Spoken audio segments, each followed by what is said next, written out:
నిమిషం నేను మళ్ళీ మాట్లాడతాను, మిగతా గెస్ట్లతో మాట్లాడతాను. సో యమున పాఠక్ గారు, సో మహిళలు ఇలాంటి వ్యాఖ్యలు విన్న తర్వాత, చూసిన తర్వాత ఒక రకమైనటువంటి మానసిక వేదనకి గురవుతూ ఉన్నారు, ఒక అభద్రతా భావానికి కూడా గురవుతూ ఉన్నారు. సో దీనిపైన ఎలాంటి చర్యలు తీసుకోవాలంటారు?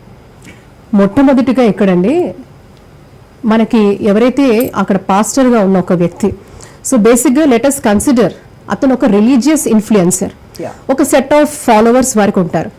సో మనం మాట్లాడుతున్నప్పుడు ఆ రిలీజియస్ ఇన్ఫ్లుయెన్సర్ ఏం చేస్తున్నాడంటే అక్కడుండి మల్లెపూలు పెట్టుకునే వాళ్ళందరూ లేకపోతే పూలు పెట్టుకునే ఆడవాళ్ళందరూ బజారు వాళ్ళు అని ఒక స్టేట్మెంట్ ఇచ్చారు. సో ఆ వీడియో విన్నప్పుడు చప్పట్లు కూడా వినపడ్డాయి, నాకు చప్పట్లు కొట్టినట్టు వినపడ్డాయి. సో అంటే మీరు ఒక రకంగా మీకు వచ్చిన ఫాలోవర్స్ లో మగవాళ్ళు ఉంటారు కాబట్టి నాకు తెలిసి మహిళలు అయితే చప్పట్లు కొట్టు ఉండకపోవచ్చు, వాళ్ళని ఆశ్చర్యం లేదు, ఎందుకంటే వాళ్ళని అలా తయారు చేస్తున్నారు. ఇక్కడ ఏంటంటే చప్పట్లు కొడుతున్నప్పుడు వాళ్ళ మానసిక స్థితి ఏంటంటే ఆడవాళ్ళు పువ్వులు పెట్టుకున్న ఆడవాళ్ళు బజారు వాళ్ళు అనే స్టేట్మెంట్ కి చప్పట్లు వినపడ్డాయి. అంటే మీరు ఒక సభ కండక్ట్ చేస్తూ దానికి ఒక పర్మిషన్ వచ్చింది, ఆ సభ కండక్ట్ చేసుకోవడానికి ఒక రిలీజియస్ సభ చేస్తున్నప్పుడు మీకు పర్మిషన్ వచ్చినప్పుడు మీరు డెమోక్రటిక్ గా అంటే సమానత్వాన్ని గుర్తుపెట్టుకొని మీకున్న కాన్స్టిట్యూషనల్ రైట్ అంటే ఫ్రీడమ్ ఆఫ్ రిలీజన్ అనేది ఏదైతే మీ కాన్స్టిట్యూషన్ ఇస్తుందో ఆ కాన్స్టిట్యూషన్ లో మీకు మీ మతాన్ని మీరు గౌరవించుకుంటూ పాటిస్తూ పక్కన పరమతాన్ని గౌరవిస్తూ ఒక డెకరంతో ప్రవర్తించాల్సిన అవసరం ఉంది. దానికి విరుద్ధంగా అన్కాన్స్టిట్యూషనల్ గా అతను చేసింది ఏంటి, అక్కడ ఎవరైతే మగవాళ్ళు ఉన్నారో మీరు అంటే పువ్వులు పెట్టుకున్న ఆడవాళ్ళు బజారు వాళ్ళు అంటే రేపొద్దున ఇక్కడ విన్న ఈ ఫాలోవర్స్ బయటకు వచ్చినప్పుడు ఏమవుతుందంటే అందులో కొంచెం సంస్కారంగా ఉన్నవాళ్ళు ఎలా ప్రవర్తించాలో, సంస్కారం లేని వాళ్ళు ఎలా ప్రవర్తించాలో మనకు తెలుసు. సో ప్రభావితమైన ఒక రిలీజియస్ ఇన్ఫ్లుయెన్సర్ మాటలు విని రేపొద్దున బయటకు వచ్చి ఎవరైతే మహిళలు పువ్వులు పెట్టుకుంటారో అది ఈ మహిళలు పువ్వులు పెట్టుకున్న వాళ్ళు ఎవరుంటారు, నేను ఈ రోజు మగవాళ్ళని కూడా అడుగుతున్నారు, ఎంతమంది వాళ్ళ భార్యలు పువ్వులు పెట్టుకుంటారు, వాళ్ళ అమ్మలు పువ్వులు పెట్టుకుంటారు, వాళ్ళ అక్క చెల్లెలు పువ్వులు పెట్టుకుంటారు, వాళ్ళ కూతుర్లు కన్న బిడ్డలు పువ్వులు పెట్టుకుంటారు. ఇలా పువ్వులు పెట్టుకొని వెళ్లే స్త్రీలను ఈ యొక్క పనికిరాని ఈ పాస్టర్ గారు మాట్లాడిన మాటలు విని ప్రేరేపింపబడి ఒకవేళ అలాంటి మహిళలను చెడు దృష్టితో చూస్తే ఆ మహిళ పరిస్థితి ఏంటి? ఓకే, ఇందులో గుర్తుపెట్టుకొని ether by word gesture act intended to insult the modesty of a women will attract a severe criminal penalty. అదేంటంటే క్రిమినల్ ఇంటిమిడేషన్ తరఫు నుంచి ఐపీసీ 509 చట్ట ప్రకారము ముందు బొక్కలో వేయాలండి. ఏంటి, మీరు స్ట్రేట్ అవే పువ్వులు పెట్టుకున్న ఆడవాళ్ళు బజారు వాళ్ళని డిక్లేర్ చేశారు. అంటే ఒక రిలీజియస్ సభలు పెట్టుకొని ఆ సభలో మీ మాటలు విని కాస్తంత ప్రేరేపణ పొందిన వాళ్ళు రేపొద్దున బయటకు వచ్చి యాంటీ సోషల్ ఎలిమెంట్ గా తయారవుతారా? మహిళల పట్ల వాళ్ళు చూసే దృష్టికోణం మారదా?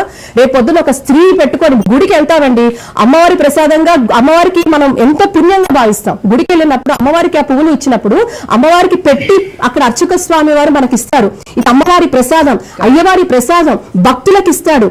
ఫ్లవర్స్ అనేది ఒక డివైన్ ని డివోటీని కలిపి ఒక అద్భుతమైన మాధ్యమం. అంటే ఈ పువ్వులు అనేవి కేవలం పువ్వులు ఒక్కటే కాదు, డెఫినెట్ గా మన గురించి మాట్లాడదాం. పువ్వులు అంటే ఒక భగవంతుడికి భక్తుడికి అనుసంధానం అయ్యి వాళ్ళని డీప్ కనెక్ట్ చేసేది. ఓకే, అలాంటి ఆ పుష్పాన్ని ఎంతో పవిత్రంగా చూసే మనము అమ్మవారికి పెట్టిన ఆ పుష్పాన్ని తీసుకుని తల పెట్టుకుంటాము. అమ్మవారి ప్రసాదంగా అన్నాను, కళ్ళకు అద్దుకొని పుష్పాలు పెట్టుకుంటాం గుడికెళ్తే.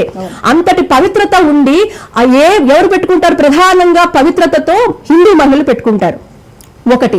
రెండో ఆస్పెక్ట్, నాకు తెలిసి మన క్రిస్టియన్ మతంలో కూడా చాలా మంది మహిళలు పువ్వులు పెట్టుకొని శుభకార్యాలు చేసుకునే వాళ్ళు బోలెడు మంది ఉన్నారు. మీకు నేను చూపిస్తాను, ఎంత పువ్వులు పెట్టుకున్న వాళ్ళు ఉన్నారు. అన్ని మతాలలో కూడా ఆడవాళ్ళు పువ్వులు పెట్టుకున్న వాళ్ళు ఉన్నారు.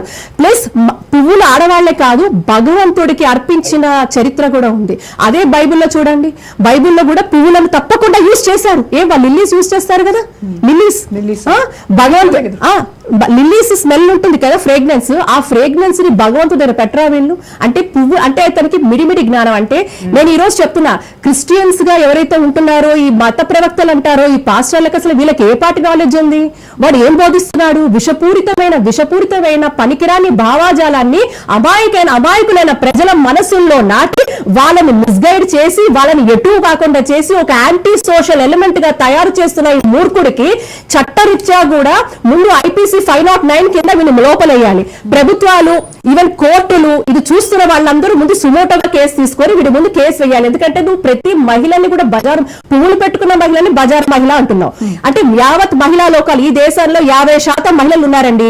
అందులో అత్యధిక శాతం మహిళలు ఈ రోజు కూడా పువ్వులు ధరిస్తారు. అంటే వాళ్ళందరినీ కూడా వాళ్ళ అస్తిత్వాన్ని, వాళ్ళ వ్యక్తిత్వాన్ని, వాళ్ళ ఒక క్యారెక్టర్ ని, అంటే వాళ్ళ ఒక క్యారెక్టర్ నువ్వు దెబ్బతీసినట్టే కదా.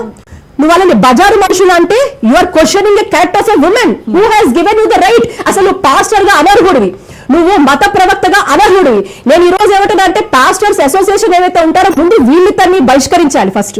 వాళ్ళకి అంటే ఎవరికైనా కూడా ఇక్కడ చూసే వాళ్ళకి ఒక ఆలోచన ఉంటే వాడు పూర్తిగా యాంటీ సోషల్ ఎలిమెంట్స్ ని తయారు చేస్తున్నాడు. వాడు అంటున్నాడు పెట్టుకున్న మహిళలంతా బజార్ వాళ్ళరా అంటే నువ్వు బజార్ వాళ్ళతో ఎలా ప్రవర్తిస్తారు కాబట్టి నువ్వు ఎలాగైనా ఉండొచ్చు అనేది ఇండైరెక్ట్ మెసేజ్ అంతా కూడా.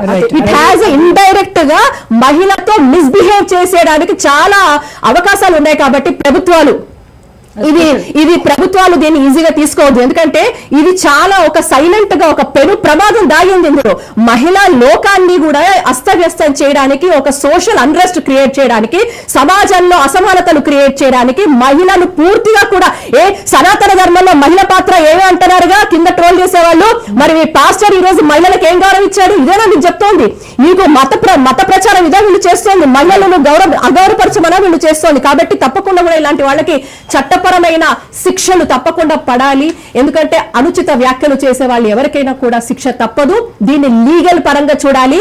వాడు మాట్లాడిన ఈ పిచ్చి భాషకి లీగల్ భాషే కరెక్ట్. లీగల్ గానే ప్రొసీడ్ అవ్వాలి. మహిళలు కూడా వెళ్ళండి, కేసులు వేయండి.